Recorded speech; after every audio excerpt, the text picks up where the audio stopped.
I'm back.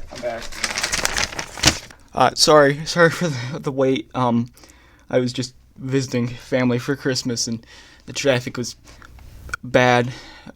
Very, very bad. On the 28th of this month, March 2026, it'll be 42 years since Pizza Time Theater went bankrupt. You know, I feel like this section of the concept's history is the least understood and most convoluted. So, in this video, I'm going to attempt to explain and hopefully simplify this very messy period.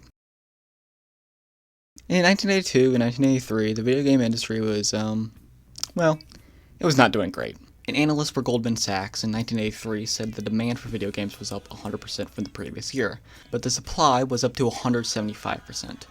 This was not good. There was too much supply and too little demand. Things were going downhill fast, and the first victim would be Atari. As a group, video game manufacturers are expected by industry analysis to lose hundreds of millions of dollars on game consoles and cartridges this year. Thousands of jobs have been eliminated. Just last week, Atari reported an $180 million operating loss in the third quarter. Retail merchants stuck with bloated inventories of unsold games have slashed prices and are praying for a Merry Christmas. Hundreds of video game parlors have unplugged their machines and closed down. The bloom is off the rose, said Steve Hodgman, president of the Crown Vending Corporation, a New York-based operator of game machines. Most of the operators I'm talking to are off 30 to 40% in revenues, and that translates to no profit or a loss. Too many machines are chasing too few quarters. As more and more companies were ending up dead due to the crash, there were two giant targets on the horizon. By year's end 1982, things were looking good for Pizza Time Theater.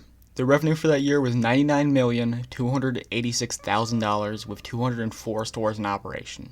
With this success, they decided to start opening new divisions. The first, Zapp's Bar and Grill, an adult version of Chuck E. Cheese's Pizza Time Theater. Next, Cadabroscope, which was created to produce cartoons with the aid of computers.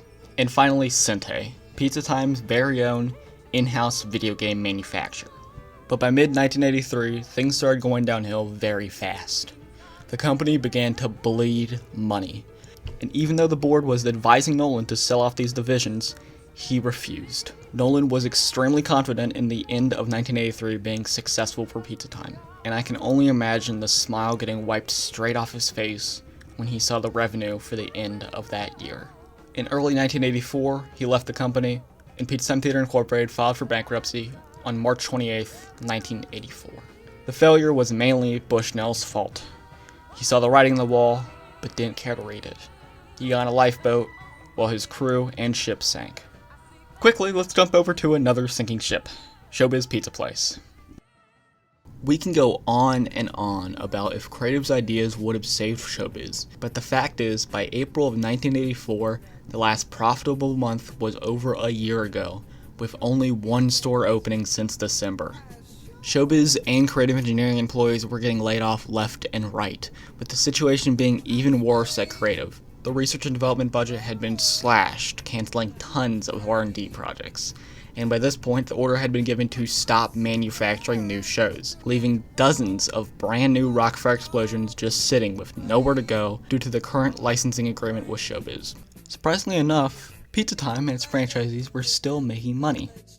In 1980, Nolan Bushnell and Pizza Time Theater sued Bob Brock and Topeka Inn Management for breach of contract. In return, TIM and Brock sued Pizza Time and Bushnell personally for misrepresentation. By 1982, Pizza Time had won, forcing ShowBiz to pay a portion of their profits over the next 14 years, estimated to be around $50 million. But now in 1984, as the company was bleeding profits, there was only one way to stop this cash flow. Billy Bob was about to buy Chuck E. Cheese. So the plan was set. ShowBiz would issue 4 million shares of ShowBiz Pizza Place common stock, as well as 500 shares of preferred stock to the creditors of Pizza Time. But to go through with this plan, they would need 90% agreement in the company. There's one issue: CEI. More importantly, Aaron Fector. You see, when ShowBiz was founded, 80% went to TIM and 20% went to creative engineering. And Aaron hated the idea of buying Chuck E. Cheese. But to go through with this sale, they need 90% agreement. So, Brock talked to Aaron and laid it out. If he would not sell its ownership to let the purchase go through, the company would die. Fector agreed, and the purchase was completed in May 1985.